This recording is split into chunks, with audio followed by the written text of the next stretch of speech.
You hear it all the time. There is no detail too small in a murder investigation, and you can multiply that by 4 in the Idaho case.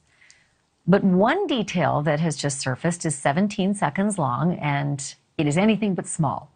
It's new surveillance video of Kaylee Goncalves and Maddie Mogan on the night that they were murdered, and the video was captured at 1:30 in the morning.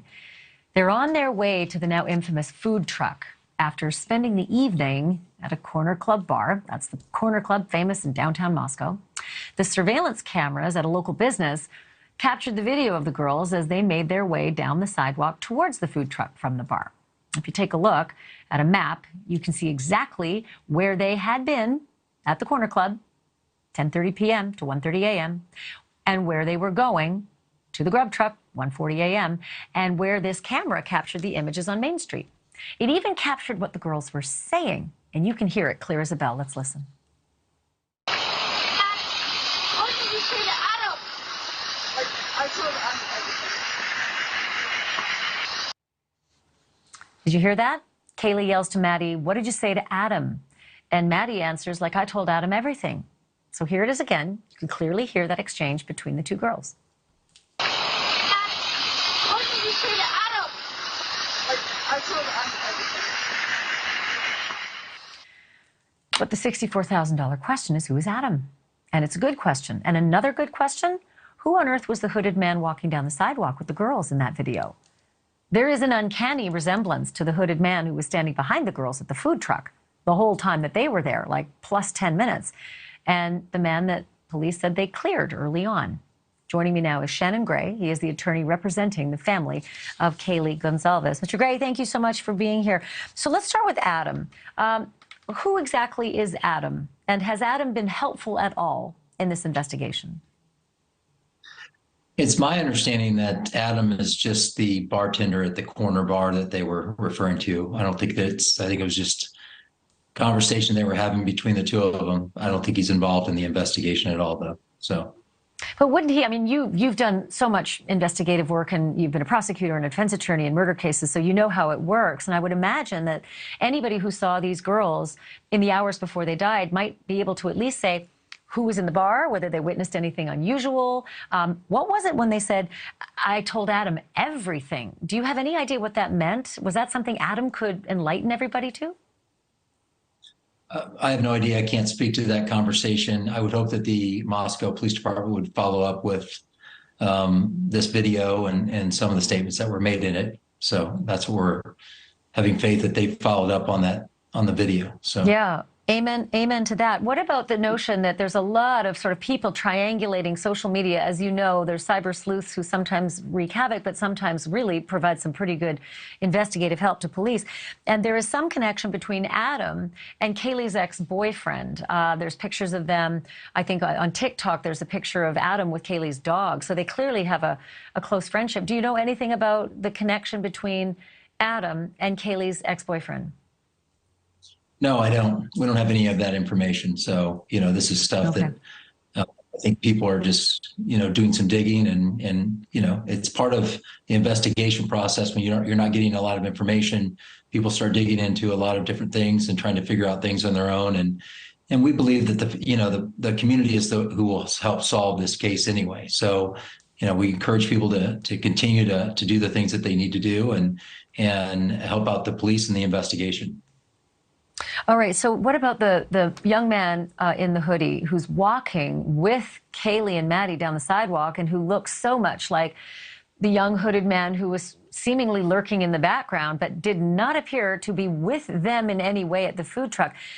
Does Kaylee's family believe it's the same person? And is there any concern about how early he was cleared in all of this? Well, we believe it. Looking at the video, we think it's probably the same person. This video appears to be shot right before the food truck. They get to the food truck. So I think they think that it's the same person that was with them at the food truck. In regards to clearing people, I think clearing is one of those words that investigators use as far as they might clear someone and then they might get new additional information and revisit that person somehow down the line. If they've cleared him in this, I'm not sure that they can't revisit any potential suspects that they might have. I can imagine that this is just excruciating for your clients, for the Goncalves family. Steve and Christy have said before they're frustrated. They want more information from the police. And it's come to our attention that the lead investigator on the Moscow police, who's running the show for the Moscow police, is a 2-year veteran of the force. So he's literally a rookie. I don't know if I got bad information or if that's true. Do you know anything about that? And why on earth, if that's true, would someone with so little experience be put in charge of something so incredibly difficult, complex, and critical? From the get-go, I really want to make it clear that we are supportive of the investigation. We're supportive of everybody that's working on the investigation. We're supportive of all of the resources that have been provided for the investigation throughout. But we also have to hold people accountable for the decisions that they're making. My understanding is that when we went into the meeting on Monday, Brett Payne is the individual who identified himself as the lead investigator from the Moscow Police Department on the case. My understanding is that he was hired in 2020 as a rookie, and so he has a total of 2 years experience. As some follow-up to that, I sent a request over. I sent an email over to the Moscow Police Department asking for them to send some credentials over, some experience, education that Officer Payne might have that would lead, how he might be able to lead this investigation, give us some confidence in that. And their response was that it's personal records and we're not privy to that information. Oh, okay. And we'll see what we can dig up on that. We can certainly do some digging on that as well and find out. I have one other question for you. Shanon, let me ask you one more question. I've only got about 20 seconds left, but I do want to ask you this because this is happening more and more with crime victims. It happened to the Sandy Hook families. It happened to Shanann Watts' family. More and more, the cyber community, who can be so cruel, harass crime victims. Has this been happening to the Goncalves family too?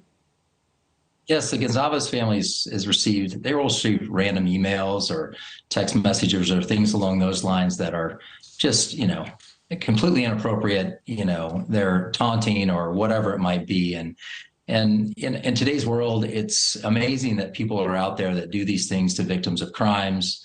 And it's my understanding that, the Moscow Police Department, it stated that if those people cross the line in regards to harassment, that they'll be prosecuting those individuals. So hopefully they'll stick behind that if that ever comes up and becomes an issue with any of the victims' families. So I'm so sorry to hear that, Shanon. Please pass on, our regrets to the family that they're having to go through that. That's being doubly victimized, and it's just unconscionable. Thank you for being here. I appreciate this.